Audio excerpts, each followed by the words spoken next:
2016 நான் சொல்றதுனால தப்பா எடுத்துக்க வேண்டாம்.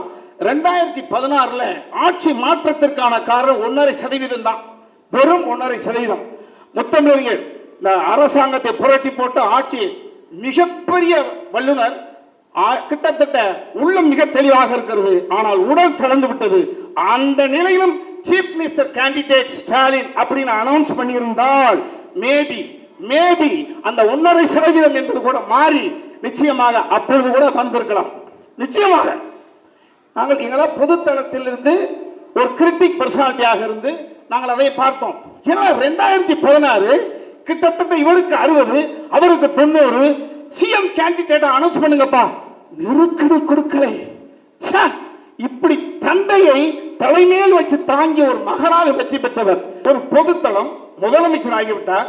அவர் தன்னடக்கத்தை பார்க்கிறேன். நான் எங்க அப்பா மாதிரி எனக்கு எழுத தெரியாது, என் தலைவன் மாதிரி எனக்கு பேச தெரியாது. ஆனால் என் தலைவன் இந்த இயக்கத்தை எந்த இடத்தில் இந்த தேரை நகர்த்தி கொண்டு நிறுத்தி சென்றிருக்கிறாரோ அந்த தேருக்கு ஒரு இன்ச்சும் குறைவராத அளவுக்கு தொடர்ச்சியாக தேரை இழுக்க முடியும். அதை என்ன செய்ய முடியும்? யார் சார் சொல்லுவா?